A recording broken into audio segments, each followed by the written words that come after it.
insomnia. Semyon lay on his bed, transfixed by his phone, scrolling through the news feed. The hour had grown late, and he decided to halt the pointless scrolling and sink into blissful sleep, grateful for the morrow's weekend.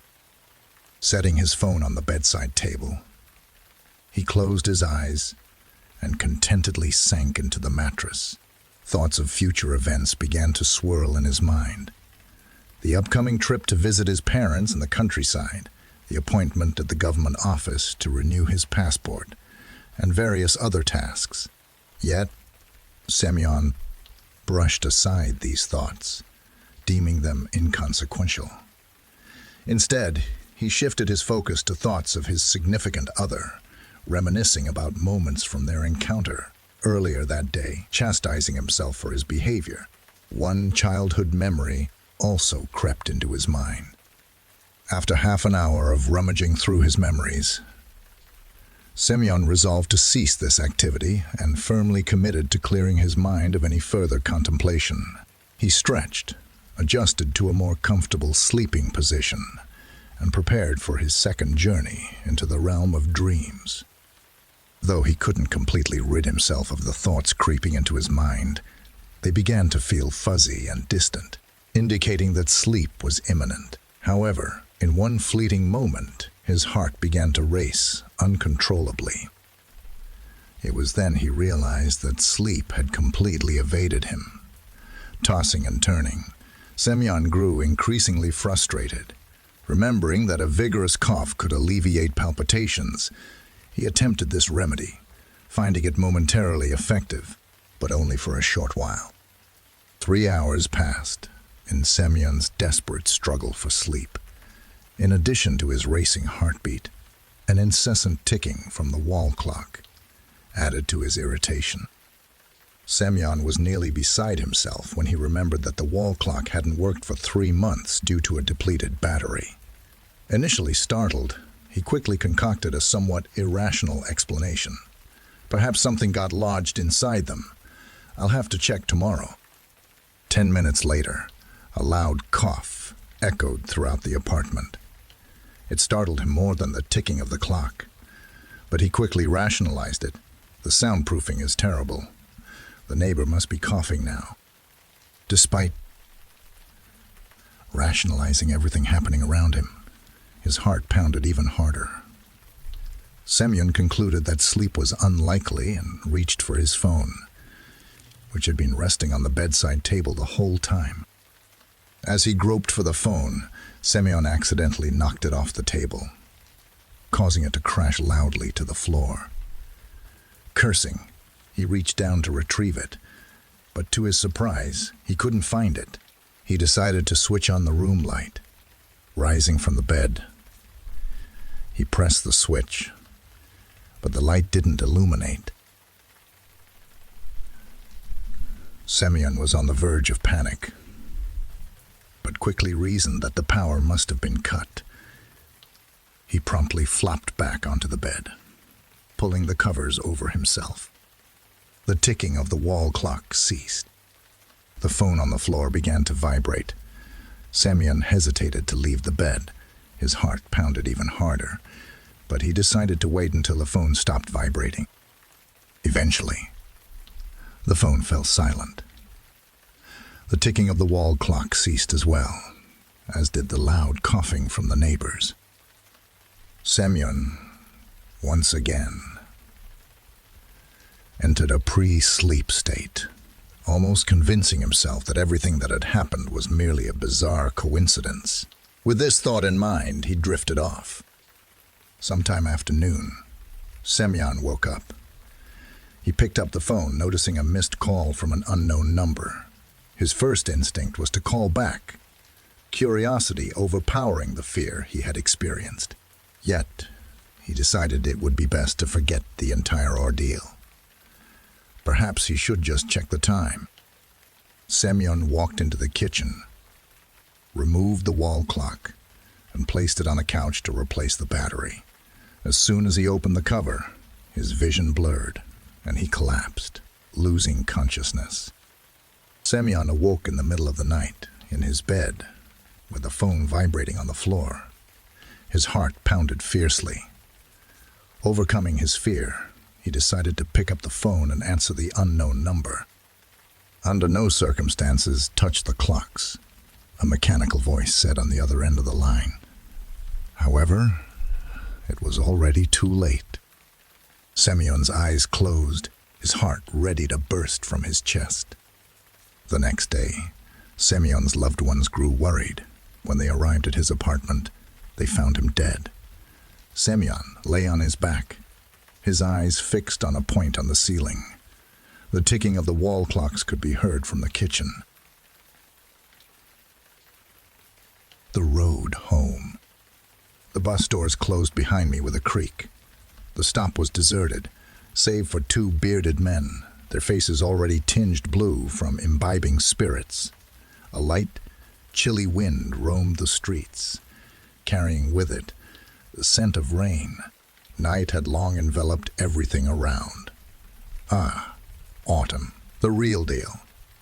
Honestly, I'm partial to this time of year, when it's damp and cold. There's something special about it, something, dare I say, magical and melancholic. And now, as I make my way home from a friend's place, I'll relish this little walk. Besides, I need to clear my head from the alcohol.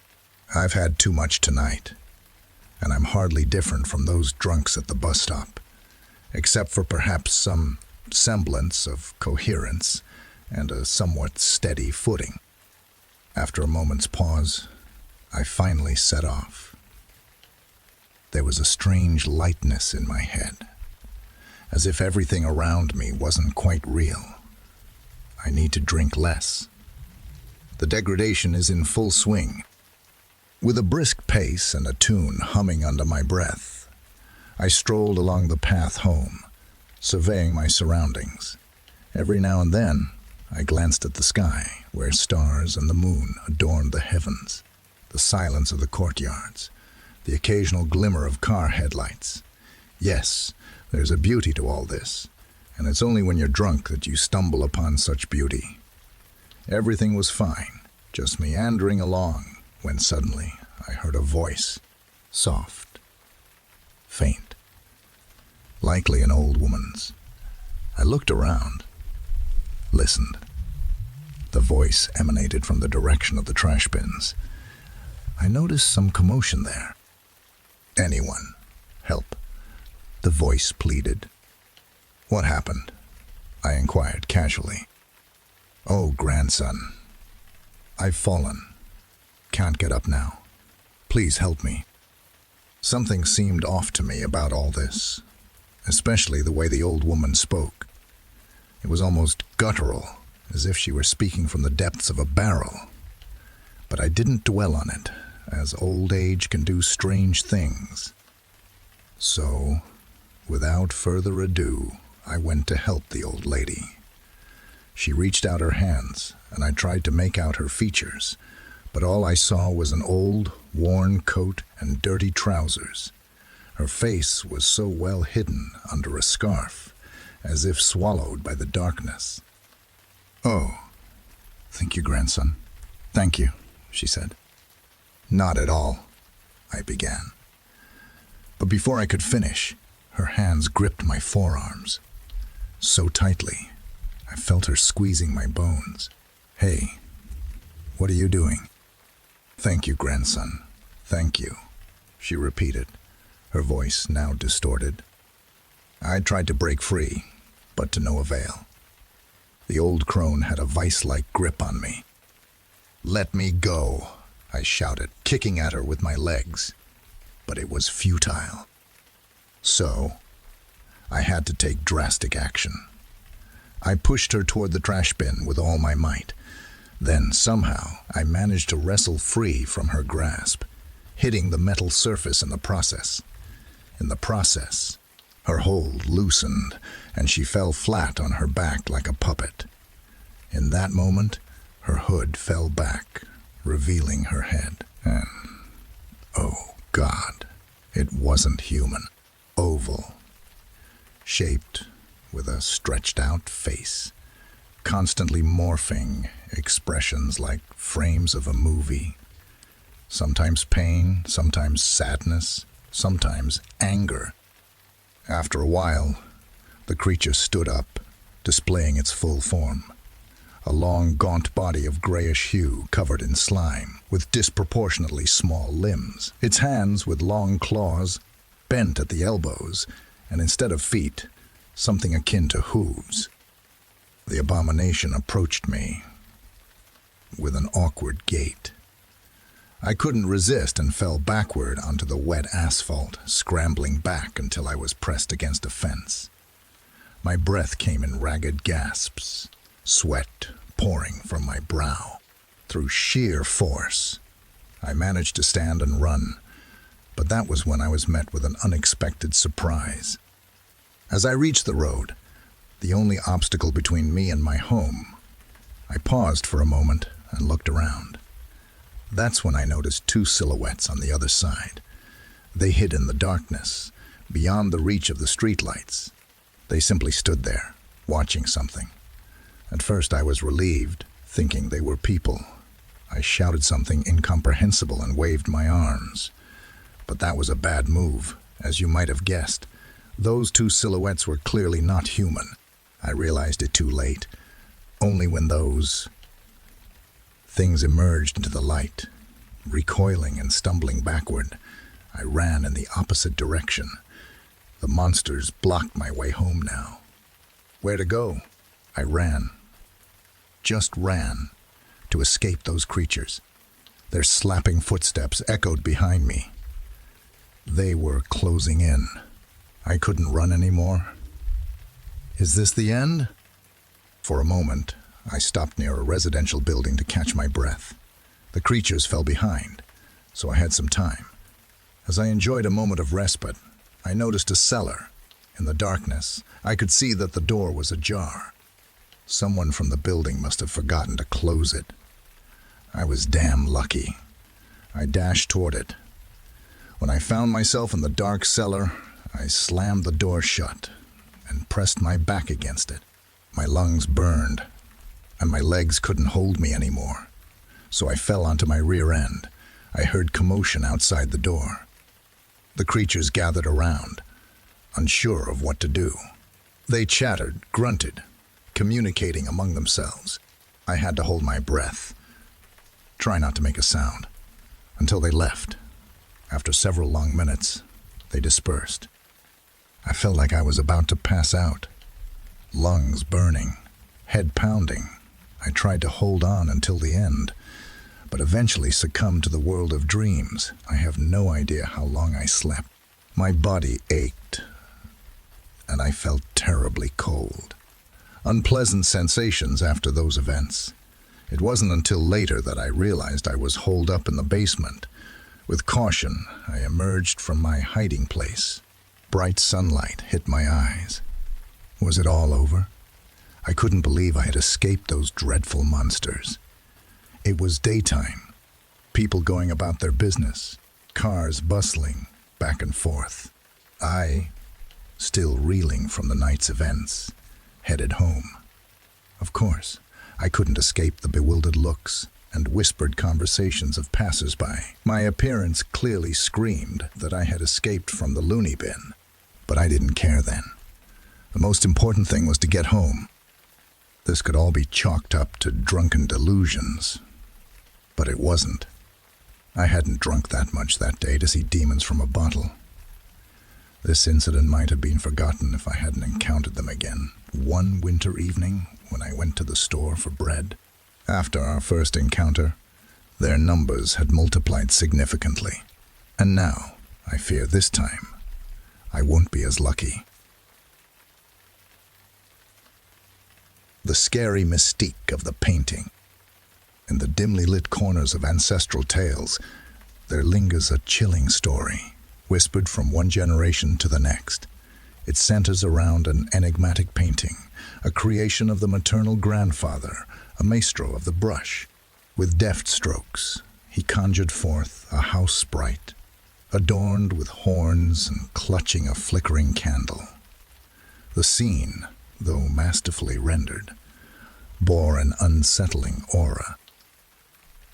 Soon after its completion, a familiar face of the grandfather's claimed the painting. Yet within a fortnight, it was returned with a harrowing declaration. Its presence invoked a primal fear, haunting the very soul.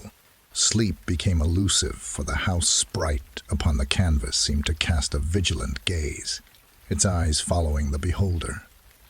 In the twilight hours, whispers of a dancing flame teased by unseen breath or breeze, as if the sprite itself stirred within the confines of paint and canvas.